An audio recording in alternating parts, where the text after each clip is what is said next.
Hola, saludos y bienvenidos nuevamente. Tras derrotar al gigante Anteo, custodio de las puertas del Sahara, las fuerzas de Hércules se dirigen a su objetivo definitivo, el Jardín de las Hespérides, donde se encontraban los frutos de la inmortalidad. El mito nos habla de un jardín fértil en lo que hoy es el imponente desierto del Sahara. ¿Fue siempre esta región un lugar desolado y hostil, o aquí habitó una poderosa civilización perdida que hace milenios tuvo su esplendor cuando el Sahara aún no era cubierto por las arenas al producirse un repentino cambio climático? ¿Qué nos dice la ciencia y la arqueología sobre este relato? ¿Existió una civilización cuyos restos están hoy bajo las arenas y el sol del Sahara, cuyos fundadores fueron, según los mitos, seres venidos de los cielos o de civilizaciones aún más antiguas? Sean todos bienvenidos y aquí comenzamos.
La agricultura. ¿De qué forma apareció en el ser humano la capacidad de transformar a las especies vegetales para su provecho? ¿Qué procesos dieron comienzo a una de las tareas humanas más esenciales de nuestra historia y que dieron comienzo a nuestra cultura sedentaria y a las grandes civilizaciones? A través de las décadas se han establecido varias hipótesis y teorías para esclarecer este misterio. ¿Fue la agricultura una causa de la evolución de la inteligencia humana o un efecto del cambio evolutivo en los primeros seres humanos? ¿Cómo lograron los seres humanos apropiarse de conocimientos tan específicos sobre el mundo animal y vegetal en distintas partes del mundo casi en los mismos periodos de tiempo? ¿Es esta nuestra gran diferencia con los otros animales del planeta? El transformar la naturaleza para nuestro beneficio. Los mitos de todo el mundo hablan que fueron los seres divinos los que enseñaron a los seres humanos los secretos de las plantas y los animales para extraer de su cultivo y crianza todo tipo de beneficios que les ayudarían a construir sus grandes civilizaciones. ¿Fue la agricultura un producto de meras repeticiones de ensayo y error de hombres llamados primitivos, de supuestamente un escaso intelecto, aún frágil, o aquí hay algo más que aún se escapa a la arqueología y a la antropología más convencional? Según las dataciones radiométricas en varios lugares del territorio llamado Creciente Fértil, la agricultura había empezado hace 8000 años antes de Cristo, un dato que se toma como una generalidad para la aparición de la agricultura, sin a veces tomar en consideración otros hallazgos que puedan datar de épocas aún más antiguas para el inicio del sedentarismo humano. Pero si nos remontamos a la aparición del ser humano en tanto género Homo sapiens, tendríamos una fecha de 40.000 años en el pasado. Esto es si tomamos en consideración los hallazgos del hombre de Cromañón en el centro de Europa, aquel ser humano capaz de maravillarnos con las pinturas rupestres halladas en aquellas regiones. Si esto es así, nos cabe preguntarnos qué es lo que el ser humano estuvo haciendo entonces entre el año 40.000 hasta el 8000 a.C. Más de 30.000 años de historia de los seres humanos parecen no existir o no tomarse en consideración. ¿Realmente los seres humanos siguieron en cuevas o en chozas durante 30.000 años, siendo que hemos avanzado poderosamente como civilización en tan solo 2000 años? Resulta difícil de creerlo, pero es lo que los evolucionistas intentan decirnos desde sus hipótesis. Tomando en consideración otras hipótesis como la historia oculta, podríamos bien decir que hubo varias épocas o humanidades donde los seres humanos lograron grandes conocimientos sobre la naturaleza, pero luego estos conocimientos se perdieron o fueron traspasados a otros grupos humanos en una sucesión secreta o hasta mística a través de los milenios. Es así como a través del tiempo crecen los mitos de la Atlántida, Hiperbórea, Lemuria y Mu. Y en estas últimas décadas también se han formado las hipótesis sobre seres extraterrestres, enseñándole al ser humano las técnicas agrícolas y las técnicas de cómo mejorar y transformar su especie gracias a conocimientos que yacen perdidos en el tiempo. El misterio de los misterios junto con la aparición del ser humano en la Tierra sería el cómo este ser humano supuestamente emergido de los animales es capaz de aprender a modificar la naturaleza con conocimientos como la agricultura, que encierra saberes que no son para nada fáciles, ya que seleccionar, sostener, recolectar, elegir los mejores especímenes y potenciar sus cualidades a veces ocultas a la vista del hombre, entre comillas primitivo, debió ser uno de los más grandes desafíos para la humanidad. Si quizás no tuvo ayuda de otros que le antecedieron, aquellos otros seres de los cuales solo quedan mitos y relatos arcaicos sobre su existencia.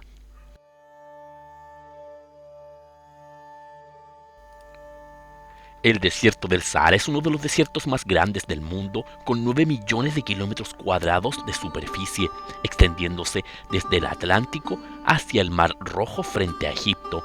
El Sahara es famoso también por sus mortales tormentas de arena y sus incontables y enormes dunas que superan los 100 metros de altura. La superficie total del desierto del norte de África es semejante al tamaño de Estados Unidos y de gran parte de Rusia. Es en esta zona donde el mito de Hércules nos lleva a su siguiente misión, que comienza tras derrotar al gigante Anteos, como vimos en el capítulo anterior. Pero no todo en el desierto del Sahara fue siempre arena, desolación y sofocantes temperaturas. Hace miles de años, el Sahara fue un verdadero vergel, colmado de verdes llanuras, lagos y grandes zonas de cultivo donde una vez floreció una gran civilización que se extendió por lo que hoy son solo arenas y rocas. Los griegos y romanos del siglo I a.C. le llamaban a dicha civilización el Imperio Garamante.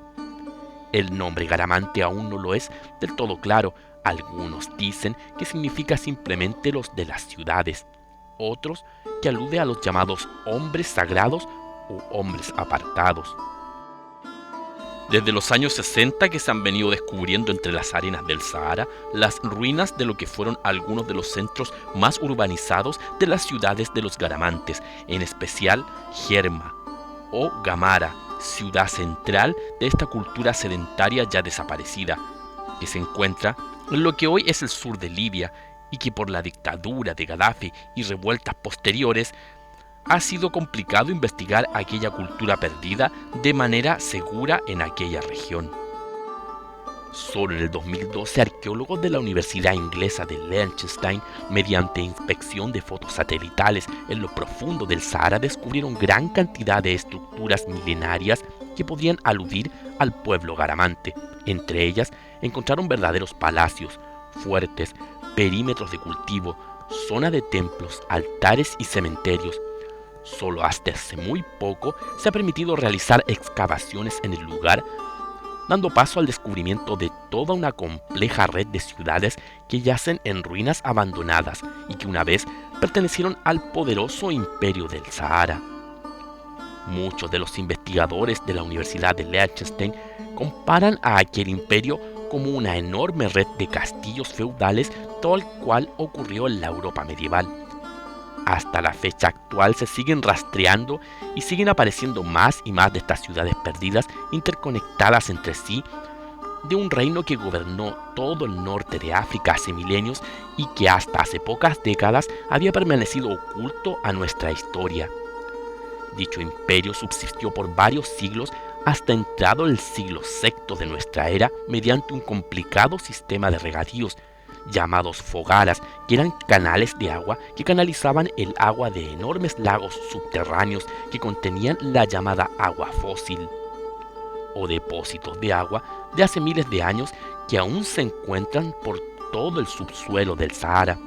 El problema es que el agua fósil pronto agotó sus reservas, ya que no es renovable.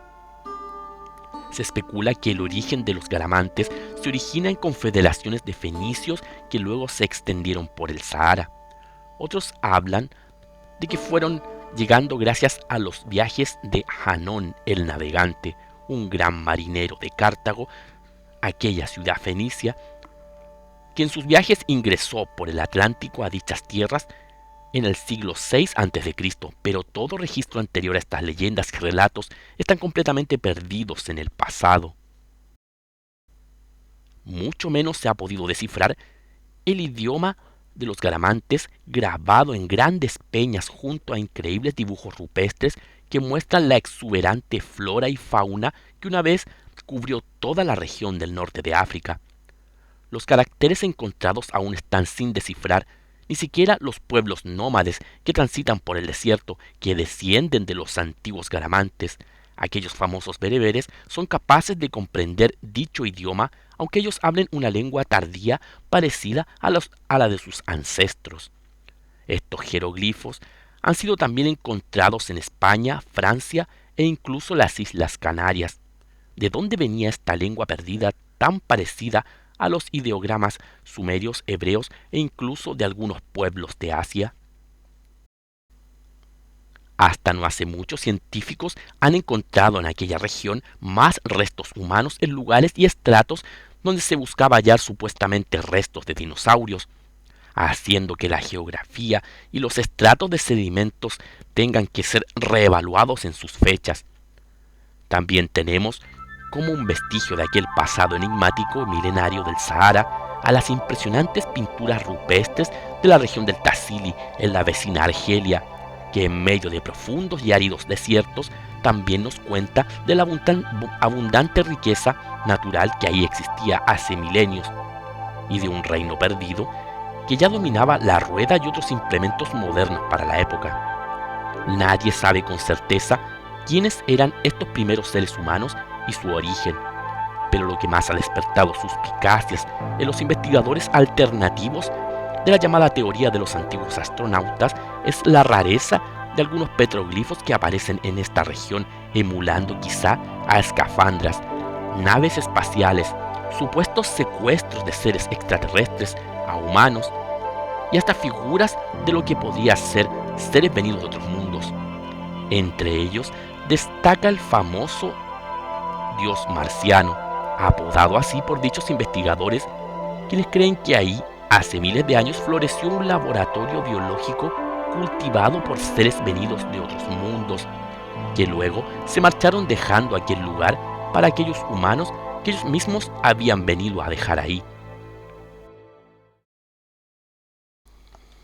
Por nuestra parte, no queremos descartar la posibilidad que todos estos indicios apuntarían a un posible legado étnico y cultural de la mítica Atlántida, ya que signos, petroglifos y dibujos varios pueden ser rastreados desde las costas del Atlántico, incluyendo las Islas Canarias, hasta lo profundo del Sahara, lo que fue la gran civilización garamante, cuya escritura, como dijimos, es totalmente desconocida hasta hoy. Sumamos también que este sería aquel lugar donde las fuerzas de Hércules se abren paso una vez derrotado el gigante Anteos, guardián del llamado Jardín de las Hespérides. ¿Qué había en estas regiones en aquellos tiempos que era custodiada tan celosamente por ciudades y pueblos de la costa del Atlántico como lo fueron los antiguos fenicios y por el mismísimo y legendario Anteos? ¿Qué había atravesando sus fortalezas? ¿No es este un indicio que en el imperio garamante se encontraría oculto y custodiado aquel jardín de las Hespérides que era tan codiciado por sus frutos de la inmortalidad?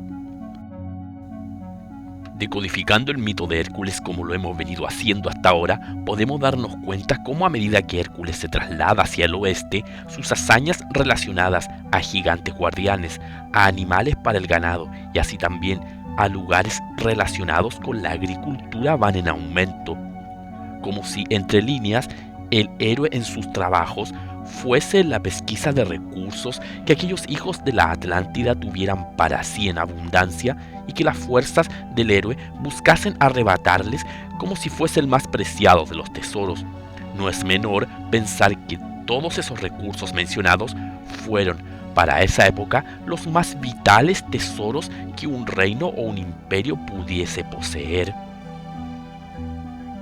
Pero hay un elemento en este relato en lo sumo extraño, y es que Hércules va tras la casa de un extraño ser escamoso que habitaba en las costas y roqueríos de la región de Egipto, más precisamente en una isla llamada Isla Arenosa. Un ser que sabía de una entrada oculta al jardín de las Hespérides. Esta criatura era llamada Elos Gerión, que en griego significa el viejo del mar, un ser que tenía aspecto de un hombre de avanzada edad y tenía cualidades anfibias.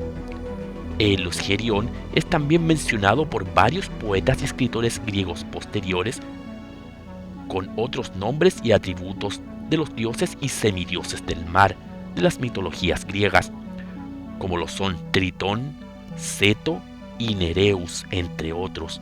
Con el tiempo también, este extraño ser tomó el nombre del dios Proteos, hijo de Poseidón, un ser capaz de cambiar de forma a voluntad y conocedor de los secretos del mar y pastor de los seres marinos. Elos Gerión, tras resistirse a entrometerse con Hércules, aquel anciano de mar le confiesa al héroe dónde quedaba la entrada secreta al jardín de las Hespérides, pero antes le advierte que hay que primero ingresar en los territorios de Egipto y enfrentar a un terrible rey que se ha apoderado del imperio y que le había desterrado a la isla de la arena donde Hércules le había encontrado.